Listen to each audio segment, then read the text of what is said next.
¿Alguna vez has sentido que el suelo bajo tus pies no te pertenece, aunque lleves 30 años barriéndolo cada mañana? Mi nombre es Roberto. Tengo 60 años, las manos callosas de quien nunca le huyó al trabajo, y un silencio que mi esposa, Elena, siempre confundió con debilidad. Esa tarde, el aire en la sala pesaba más de lo normal. Elena estaba sentada frente a mí, con una copa de vino en la mano y esa mirada de superioridad que había empezado a cultivar desde que sus amigas del club le metieron en la cabeza que ella merecía más. A su lado, sobre la mesa de centro, descansaba un sobre de Manila color crema. Yo sabía lo que era antes de que ella abriera la boca. Roberto, seamos realistas, dijo, y su voz cortó el silencio como un vidrio roto. Ya no tienes nada que ofrecerme. Te has vuelto un viejo gris, un jubilado con una pensión de miseria que apenas alcanza para mantener este jardín que tanto te obsesiona. He hablado con un abogado. Quiero el divorcio, y quiero la mitad de todo, incluyendo esta casa. Me quedé mirándola, sintiendo un vacío frío en el pecho, pero no por el corazón roto. Mi corazón se había roto hacía años, gota a gota, cada vez que ella despreciaba mis esfuerzos. Lo que sentía era una profunda e irremediable decepción. ¿La mitad de todo, Elena? Pregunté en un susurro, manteniendo la calma que ella tanto odiaba. Llevamos 30 años aquí. He pagado cada factura, cada reparación, cada maldito impuesto, mientras tú gastabas tu sueldo en viajes con tus hermanas, y ropa que ya ni te queda. Ella soltó una carcajada seca, estridente. Por favor, no me vengas con sentimentalismos de mártir. Esta casa ha subido de valor exponencialmente. Con mi mitad podré comprarme un apartamento en la costa y vivir la vida que tú no pudiste darme con tus ahorros de hormiga. Tus ahorritos, Roberto, me dan risa. ¿Qué tienes? ¿Unos cuantos miles en una cuenta que no sirven ni para un coche nuevo? Eres patético. Me levanté sin decir palabra y caminé hacia la ventana que daba al patio trasero. Allí estaba el viejo roble que mi padre plantó cuando yo apenas era un niño. Mi padre, un hombre que no confiaba en los bancos pero creía fervientemente en la tierra. Elena no lo sabía, porque nunca se interesó en preguntar, y porque yo aprendí a guardar secretos para sobrevivir a su arrogancia. Pero esta casa nunca fue nuestra, en el sentido legal que ella imaginaba. Ella creía que, al habernos casado bajo el régimen de bienes mancomunados hace 3 décadas, automáticamente tenía derecho a la mitad del patrimonio. Lo que su codicia le impedía recordar es que esta propiedad fue una herencia directa de mi padre, recibida mediante un fideicomiso cerrado años antes de que ella y yo siquiera pronunciáramos el sí frente al altar. Mañana vendrá un tasador, continuó ella ignorando mi silencio. Quiero que la casa esté impecable. No intentes esconder nada, Roberto. Mi abogado dice que tengo derecho a mantener mi nivel de vida, y tu mediocridad no va a arrastrarme más al fondo. Se levantó, dejando la copa vacía sobre la mesa de madera que yo mismo había barnizado el verano pasado. Al pasar por mi lado, el aroma de su perfume caro, pagado con mi tarjeta de crédito el mes pasado, me revolvió el estómago. Me vio como se mira un mueble viejo que ya no combina con la decoración, un estorbo que debe ser desechado. ¿Y si te dijera que no hay nada que repartir? Le dije, aún de espaldas a ella. Elena se detuvo en el umbral de la puerta y volvió a reír, esta vez con una mezcla de lástima y burla. Sueña, Roberto. Sueña todo lo que quieras. La ley no entiende de sueños, entiende de escrituras, y en las escrituras aparece tu nombre, lo que significa que la mitad es mía. Prepárate para mudarte a un apartamento de una habitación, porque es lo único que vas a poder pagar con tus tristes ahorros. Escuché sus pasos alejarse escaleras arriba. El portazo de su habitación retumbó en toda la estructura de la casa. Me quedé solo en la penumbra de la sala, rodeado de recuerdos que ella estaba dispuesta a vender al mejor postor sin un gramo de remordimiento. Caminé hacia mi pequeño estudio, el único rincón de la casa donde ella no entraba porque decía que olía a viejo. Abrí el cajón oculto de mi escritorio, y saqué una carpeta de cuero gastado. Allí estaba el documento original, amarillento pero perfectamente legal. Mis dedos acariciaron el sello notarial de 1985. Mi padre siempre decía: hijo, la lengua del necio es su propia trampa. Deja que hablen, deja que crean que saben, pero mantén siempre la llave de tu propia puerta en tu bolsillo. Elena creía que me estaba dejando en la calle. Creía que sus burlas sobre mis ahorros y mi mediocridad eran los clavos finales de mi ataúd. No tenía idea de que, Al pedirme el divorcio de esa manera tan cruel y pública, acababa de activar la cláusula de protección que mi padre había diseñado precisamente para evitar que una persona como ella destruyera el legado de nuestra familia. Miré el teléfono. Eran las 8 de la noche. Busqué en mis contactos el número de un viejo amigo de la Facultad de Derecho, alguien que conocía la historia de esta propiedad mejor que nadie. Hola, Sergio. Soy Roberto. Sí, ha pasado tiempo. Escucha, ha llegado el momento. Elena ha pedido el divorcio y quiere la casa. Necesito que prepares todo. Mañana vendrá un tasador, pero quiero que tú llegues antes con la notificación de propiedad privativa y la demanda de desalojo por precariedad. Colgué el teléfono y por primera vez en años sentí que podía respirar. La injusticia de sus palabras aún escocía, pero la calma empezaba a ganar terreno. Elena quería una guerra legal, y yo, el viejo gris con ahorritos de hormiga, estaba a punto de mostrarle que el dueño de las reglas siempre ha sido el que guarda silencio. Antes de dormir, serví lo que quedaba de vino en su copa, brindé en silencio frente al retrato de mi padre. El juego había comenzado, y Elena acababa de cometer el error más costoso de su vida, subestimar a un hombre que no tiene nada que perder, porque ya lo ha asegurado todo. La mañana siguiente nació con una luz cruda, de esas que no dejan rincón sin iluminar. Elena bajó a la cocina vestida como si fuera a una gala. Un traje sastre impecable, maquillaje perfecto, y esa sonrisa de triunfo prematuro que me revolvía el estómago. Yo, en cambio, estaba sentado en la mesa con mi vieja taza de café, vistiendo mi ropa de trabajo de siempre. Para ella yo ya era un fantasma recorriendo una casa que pronto dejaría de ser mía. El tasador llega a las 10, Roberto, dijo, mientras revisaba su teléfono con desprecio. Espero que hayas guardado tus herramientas y esas porquerías que tienes en el garaje. Quiero que la casa luzca como lo que es, una propiedad de lujo, no el taller de un jubilado. No te preocupes, Elena, respondí con una calma gélida. Todo estará exactamente donde debe estar. Ella ni siquiera me miró. Estaba demasiado ocupada enviando mensajes, probablemente a sus hermanas o a su abogado, repartiéndose un botín que aún no tenía. Lo que ella no sabía es que mientras ella dormía soñando con apartamentos frente al mar, yo había pasado la madrugada revisando cada línea del fideicomiso de mi padre con Sergio, mi abogado, a través de correos cifrados. El plan era sencillo pero quirúrgico. En el derecho civil de nuestra jurisdicción existe una distinción sagrada. Los bienes adquiridos durante el matrimonio son compartidos, pero los bienes recibidos por herencia o donación previa son propiedad privativa.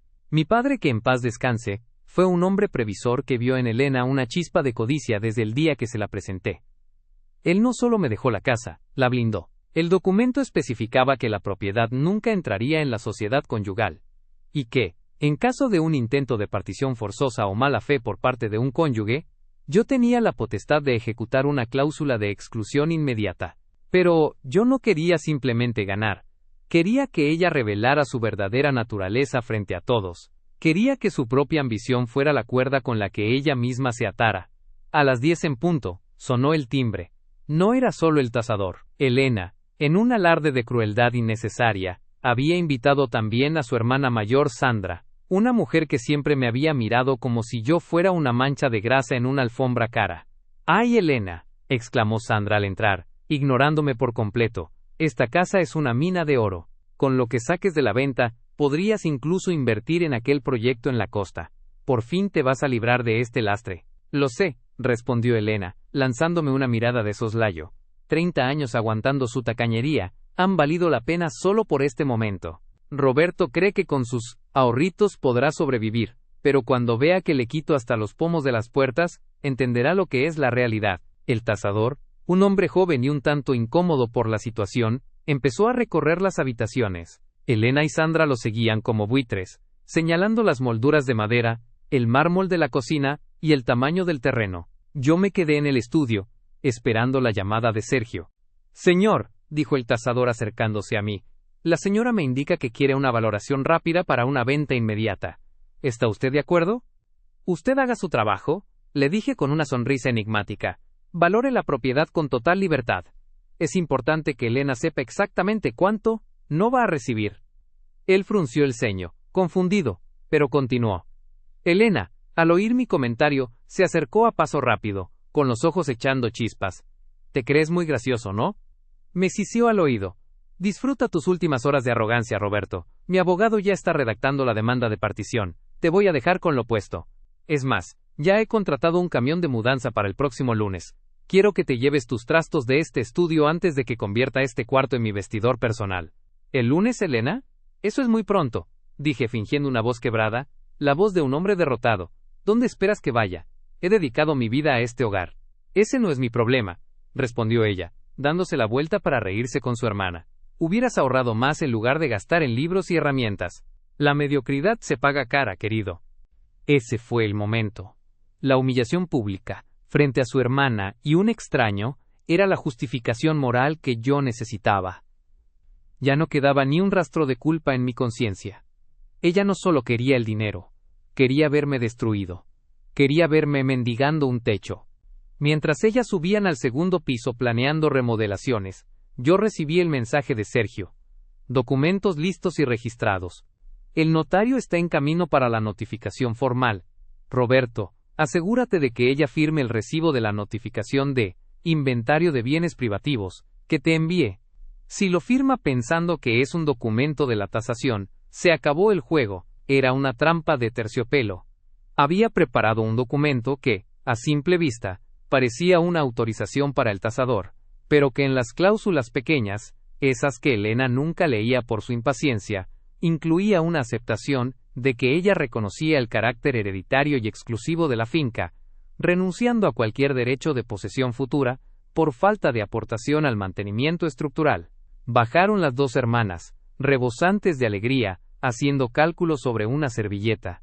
Roberto, dijo Elena, extendiendo la mano, el tasador necesita que firmes esto, y yo también. Es para autorizar la publicación de la propiedad en el portal inmobiliario. Hazlo ya, y terminemos con este drama. Miré el papel que ella me tendía. Era su propio documento. Pero yo saqué el mío, el que Sergio me había enviado. Antes de firmar el tuyo, Elena, necesito que firmes este anexo para el seguro de la casa, dije con voz monótona, como un hombre cansado. El tasador dice que es necesario para cubrir cualquier daño durante las visitas de los compradores. ¡Ay, siempre con tus papeles!, exclamó ella, arrebatándome el bolígrafo de la mano. Pásame eso, no tengo todo el día. Con un gesto rápido y lleno de soberbia, Elena estampó su firma en el documento de Sergio, sin leer ni una sola palabra. Sandra se rió, burlándose de mi obsesión por el orden. Listo, ya tienes tu papelito, dijo Elena, tirando el bolígrafo sobre la mesa. Ahora, lárgate al jardín. Sandra y yo vamos a elegir los nuevos colores de la fachada. Esta casa va a dejar de oler a ti muy pronto. Me guardé el documento firmado en el bolsillo interior de mi chaqueta. Sentí el peso del papel contra mi pecho. Un peso que ahora era mi escudo. Tienes razón, Elena, dije, caminando hacia la puerta con una firmeza que la hizo detenerse un segundo. Esta casa va a dejar de oler a traición muy pronto. Pero no de la forma que tú crees. Salí al jardín y respiré el aire fresco. El sol calentaba el viejo roble de mi padre. El anzuelo estaba puesto. Ella acababa de firmar su propia sentencia de desalojo, creyendo que estaba firmando mi sentencia de pobreza. Solo faltaba el golpe de gracia. El lunes, cuando llegara ese camión de mudanza que ella misma había contratado, se encontraría con una sorpresa que ni en sus peores pesadillas pudo imaginar. Los días siguientes fueron un ejercicio de resistencia psicológica. Ver a Elena moverse por la casa era como observar a un invasor celebrando una victoria en un territorio que aún no ha conquistado. Mi estrategia era simple: el silencio absoluto. Dejé que creyera que su firma en aquel documento era el clavo final de mi ataúd. Me convertí en una sombra, un hombre que empacaba sus libros en cajas de cartón con la cabeza baja, mientras ella y su hermana Sandra se paseaban por las habitaciones con catálogos de muebles de diseño. Esa pared tiene que caer, decía Elena, señalando el muro de carga del comedor. Quiero un espacio abierto, concepto moderno. Sandra, ¿crees que el sofá de terciopelo azul que vimos ayer combine con el suelo de mármol? Totalmente, querida, respondía Sandra con esa risita viperina. Y no te preocupes por el presupuesto. Con la venta de esta propiedad, vas a tener de sobra para comprarte el apartamento y redecorarlo 3 veces si quieres. Yo las escuchaba desde el pasillo, apretando los puños. La arrogancia de Elena no conocía límites.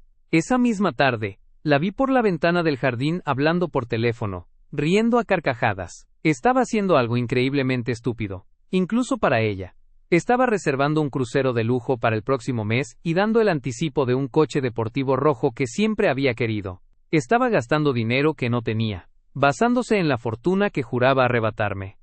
Sentí una punzada de lástima, pero se evaporó rápido cuando la oí decirle a su amiga por teléfono: «Sí, por fin el viejo se va a un agujero de mala muerte. No me importa dónde termine, solo quiero que recoja sus trastos y desaparezca. Me ha robado los mejores años de mi vida con su tacañería. Ahora me toca a mí cobrarme». Tacañería. Durante 3 décadas, yo había sido el muro que la protegía de las tormentas financieras. Cada vez que su impulsividad nos ponía en peligro, mis ahorritos de hormiga nos salvaban. Pero ella no veía seguridad, veía falta de ambición. El sábado, 2 días antes del día de la mudanza que ella había decretado, cometió el error que yo estaba esperando. Me llamó a la cocina, con un tono imperativo. «Roberto, firma esto», dijo, lanzándome un contrato de arras. «He encontrado un comprador. Un inversor que ofrece una suma ridícula por este terreno para construir apartamentos. No voy a esperar a que el juicio de divorcio termine. Mi abogado dice que, si ambos firmamos este compromiso de venta, podemos recibir un adelanto del 20% mañana mismo». Era el momento de la verdad. Si yo firmaba ese contrato de venta, estaría validando su pretensión sobre la casa. Pero mi plan no era firmar. Mi plan era dejarla en evidencia. «Elena, ¿estás segura de esto?», pregunté, fingiendo una voz temblorosa. «Una vez que firmemos, no hay vuelta atrás. Esta es la casa de mi padre». «A la mierda con tu padre y su casa vieja», gritó, perdiendo la compostura. «Firma de una vez. Quiero ese adelanto. Ya he dado mi tarjeta como garantía para el coche nuevo y el viaje. Firma». «No voy a firmar eso, Elena», dije, dejando el bolígrafo sobre la mesa. «Al menos no hasta que hables con mi abogado, Sergio. Él tiene algo que decirte sobre el estado real de esta propiedad». Ella estalló en una carcajada histérica. «¿Tu abogado? Ese viejito que solo sabe de testamentos de pueblo». «Roberto, mi abogado es un tiburón de la ciudad. No me hagas reír. Si no firmas, te demandaré por obstrucción y te quitaré hasta la pensión. Insisto, Elena, llámalo. O mejor aún, revisa el documento que firmaste el otro día, el de la tasación». Su rostro cambió por una fracción de segundo. Una sombra de duda cruzó sus ojos perfectamente maquillados, pero la soberbia volvió a ganar. Ese papel no era nada. Solo una autorización de entrada. No intentes asustarme con tus juegos patéticos. Esa noche, Elena salió a cenar con sus amigas para celebrar su liberación. Yo aproveché para terminar de coordinar con Sergio. La trampa estaba cerrada. Ella ya había comprometido fondos que no poseía. Había firmado contratos de compra con terceros basándose en una propiedad que no le pertenecía, y lo más importante, había admitido frente a testigos, el tasador y su hermana, que su único interés era el lucro inmediato, ignorando cualquier derecho sucesorio. Lo que ella no sabía era que el documento que firmó, sin leer, era una acta de reconocimiento de bien propio. Al estampar su firma, ella legalmente admitió que sabía que la casa era una herencia exclusiva, y que ella nunca había aportado capital para su adquisición o mejora estructural. Básicamente, ella misma se había quitado la venda de los ojos ante la ley. El domingo transcurrió en un silencio sepulcral. Yo pasé el día en el jardín, despidiéndome de los árboles que mi padre tanto amó. Elena me miraba desde la terraza con un desprecio absoluto, bebiendo champán y haciendo planes en voz alta sobre cómo tirarían el roble para hacer una piscina. «Mañana a las 9 llega el camión de mudanza. Roberto», gritó desde arriba. «Más vale que tus cajas estén en la acera. No quiero que los transportistas pierdan tiempo entrando a buscar tus porquerías». «Estarán listas, Elena», respondí sin mirarla. «Mañana todo estará donde debe estar». Esa noche no pude dormir. No por miedo, sino por la descarga de adrenalina. Mañana no solo se leería el testamento y las cláusulas del fideicomiso, frente a los abogados de ambas partes. Mañana, Elena descubriría que su victoria era un espejismo, y que la red que ella misma tejió para atraparme, se le iba a cerrar en el cuello. Ella creía que el lunes empezaba su vida de lujo. No sospechaba que lo que realmente empezaba era el cobro de la justicia kármica por 30 años de humillaciones. El escenario estaba listo para la confrontación más épica de nuestra vida. El lunes por la mañana, el estruendo de un camión de mudanzas estacionándose frente a la casa rompió el silencio del vecindario. Eran las 9 en punto. Elena bajó las escaleras como una reina que se prepara para una ejecución, con un café en una mano y una carpeta en la otra. Al ver que mis cajas aún estaban en el vestíbulo y no en la acera, su rostro se transformó en una máscara de furia. ¿Qué parte de en la acera no entendiste, Roberto?, gritó, señalando a los dos hombres corpulentos que bajaban del camión. Saquen todo. Empiecen por ese estudio lleno de basura. El señor ya se va. Yo estaba sentado en mi sillón orejero, el favorito de mi padre, sosteniendo una carpeta azul. Mantuve la calma, aunque sentía el pulso retumbando en mis sienes. Los señores de la mudanza pueden esperar un momento, Elena, dije con voz pausada. Hay gente que acaba de llegar, y creo que querrás recibirlos. En ese instante, un sedán negro se detuvo detrás del camión. De él bajaron Sergio, mi abogado, y un hombre mayor con un maletín de cuero, el notario público de la ciudad. Detrás de ellos, apareció el abogado de Elena, el tiburón, que ella tanto presumía, un tipo joven de traje brillante, que lucía confundido al ver a Sergio allí. ¿Qué es esto, Roberto?, preguntó Elena, cruzándose de brazos. ¿Trajiste a tu abogadito para llorar un poco más? Licenciado, dijo dirigiéndose a su abogado, dígale que esto es una pérdida de tiempo, la demanda de partición ya está en curso. Sergio dio un paso al frente, con la serenidad que dan los años de experiencia. No saludó, simplemente abrió su maletín y sacó un fajo de documentos. Señora Elena, comenzó Sergio, no hay partición que valga. Mi cliente, el señor Roberto, me ha pedido que procedamos con la notificación formal de propiedad privativa exclusiva y la revocación inmediata de su derecho de residencia. La hermana de Elena, Sandra, que acababa de llegar para presenciar mi humillación, soltó una carcajada desde la puerta. Por favor, están casados por bienes mancomunados. La mitad de este suelo es de mi hermana. Roberto, deja de hacer el ridículo y vete a tu pensión de mala muerte. El abogado de Elena intervino, tratando de sonar autoritario. Colega, mis clientes tienen un derecho adquirido sobre esta propiedad tras 30 años de convivencia marital. Mi cliente ha interpuesto una demanda de división de cosa común. Sergio sonrió apenas, una mueca gélida, y le entregó un documento al joven abogado. Lea la cláusula 3 del anexo firmado y ratificado el viernes pasado, colega, y luego revise el certificado de origen de la finca de 1985. Se hizo un silencio sepulcral. Elena miraba a su abogado, esperando que lo desmintiera, pero la expresión del joven tiburón empezó a palidecer. Sus ojos escaneaban el papel con una rapidez frenética. ¿Qué pasa?, preguntó Elena, con la voz empezando a temblar. Di algo. Elena, tartamudeó su abogado. ¿Este documento que firmaste el viernes? No es un anexo de tasación, es un acta de reconocimiento de bien propio. En ella admites, bajo fe pública, que tienes pleno conocimiento de que esta propiedad fue adquirida mediante un fideicomiso hereditario blindado por el difunto padre de Roberto. Y lo que es peor, reconoces que nunca has aportado capital para su mantenimiento. ¿Y eso qué significa?, chilló Sandra acercándose. Explícate. Significa, intervino el notario con voz grave, que esta casa nunca entró en la sociedad conyugal. Pertenece única y exclusivamente al señor Roberto.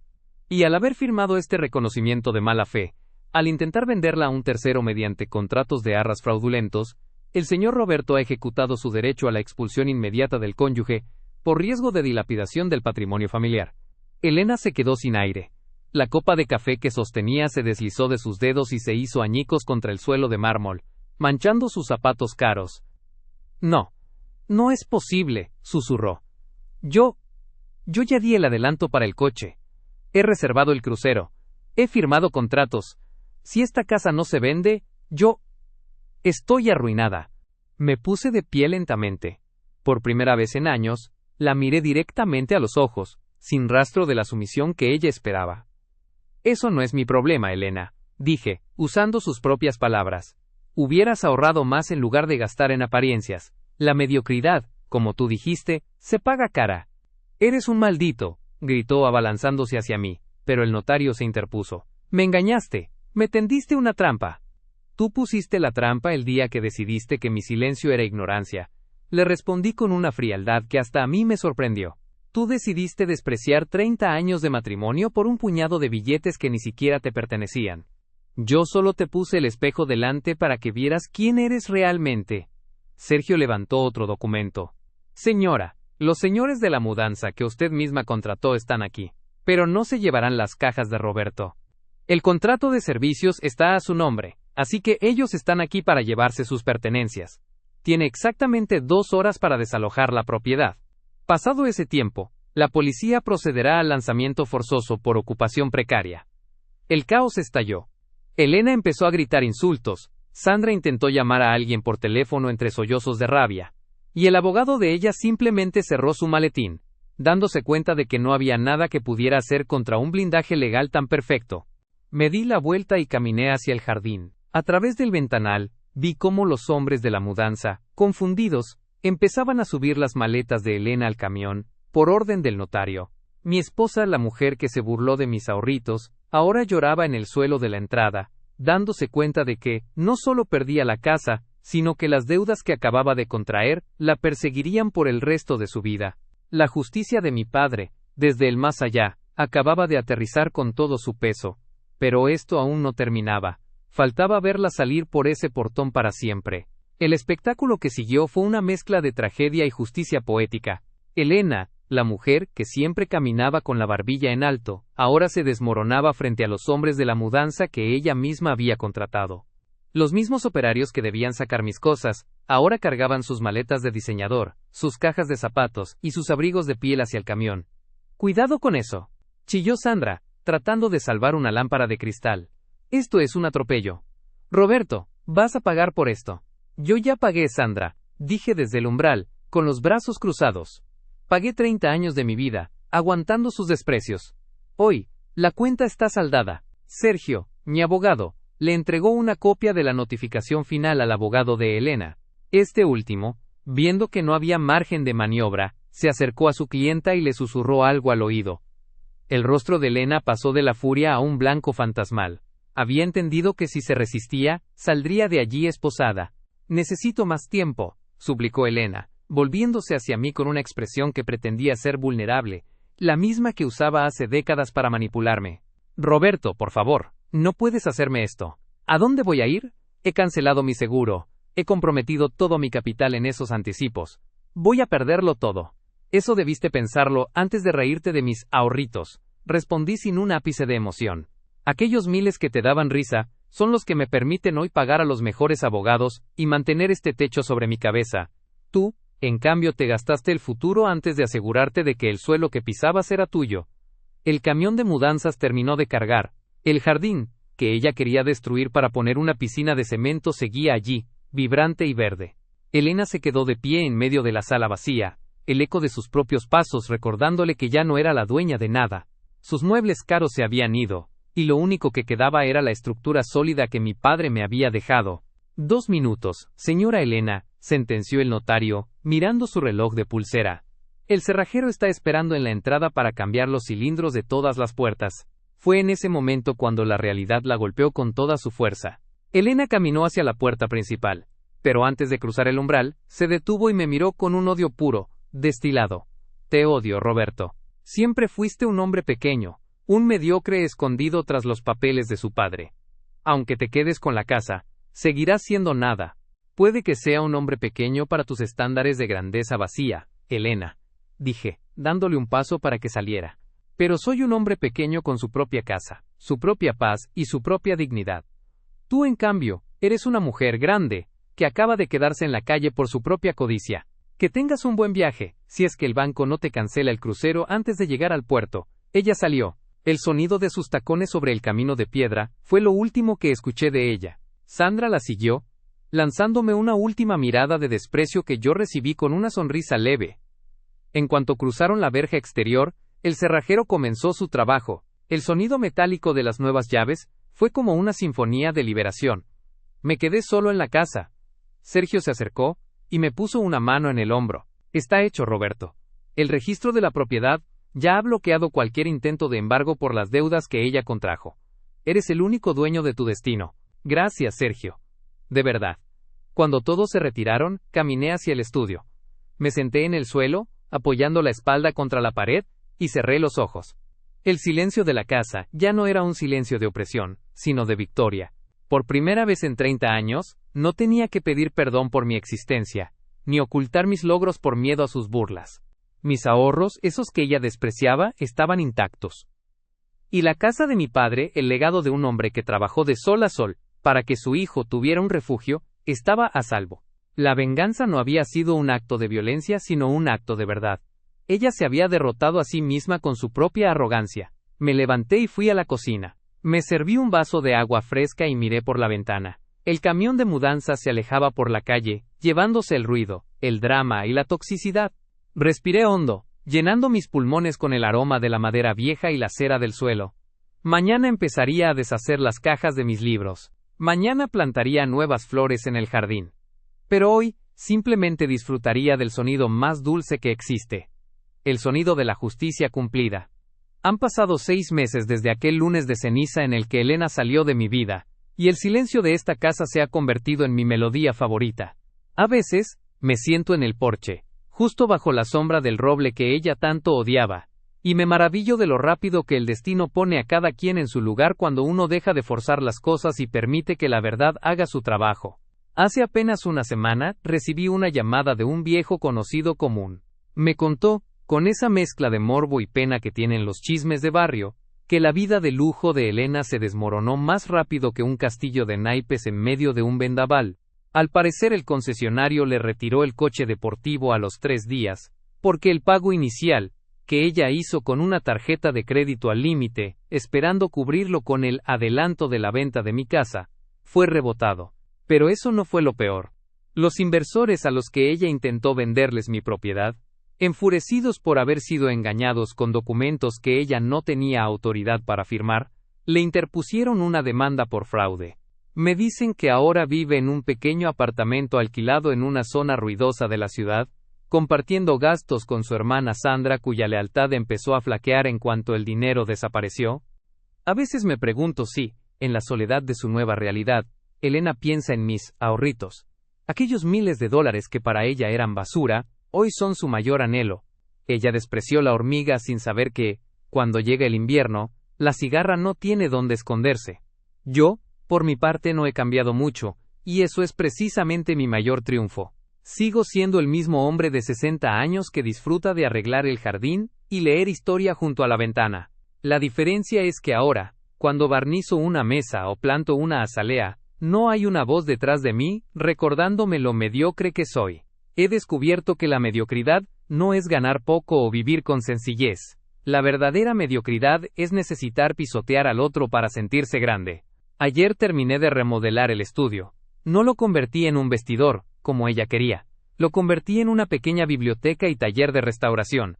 He empezado a trabajar en algunos muebles antiguos de los vecinos, no por necesidad, sino por el puro placer de devolverle el brillo a lo que otros consideran viejo y descartable.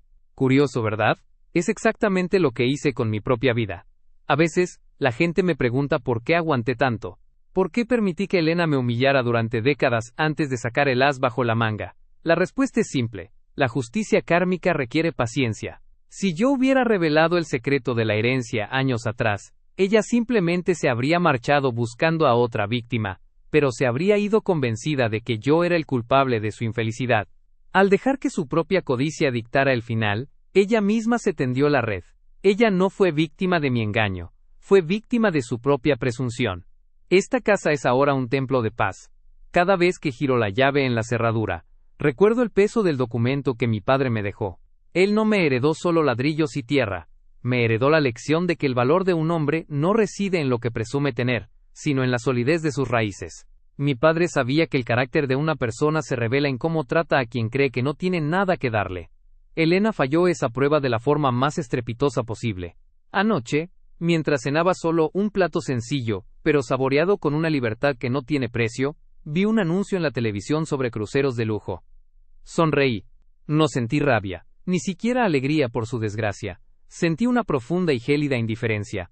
Elena está allá afuera, peleando con abogados, huyendo de acreedores y lamentando su suerte. Yo estoy aquí, en el refugio que ella despreció, rodeado de mis libros y mis herramientas. A ti que quizás estás escuchando esto y sientes que la injusticia te asfixia, que alguien a quien amas te subestima por lo que tienes en el banco o por tu perfil bajo, solo te digo una cosa. El silencio es un arma poderosa. No gastes saliva defendiendo tu valor ante quienes no tienen ojos para verlo. Deja que crean que están ganando. Deja que firmen sus propios errores. Al final del día la verdad no necesita gritar para ser escuchada. Solo necesita esperar el momento adecuado para susurrar. Hoy, mi pensión me alcanza para todo lo que necesito. Mis ahorros siguen creciendo tranquilos y constantes, como la savia del roble. He recuperado mi legado, mi apellido y sobre todo mi nombre. Me llamo Roberto. Soy un hombre de 60 años, trabajador y previsor. Y hoy, por fin, soy el dueño absoluto de mi casa, de mi tiempo y de mi silencio. Elena quería una guerra legal, pero terminó enfrentándose a su propia sombra. Y en ese duelo, ella nunca tuvo oportunidad de ganar. Porque al final del día, puedes heredar una fortuna, pero la clase, la integridad y la decencia, esas son cosas que ninguna herencia te puede dar si no las llevas ya en el alma.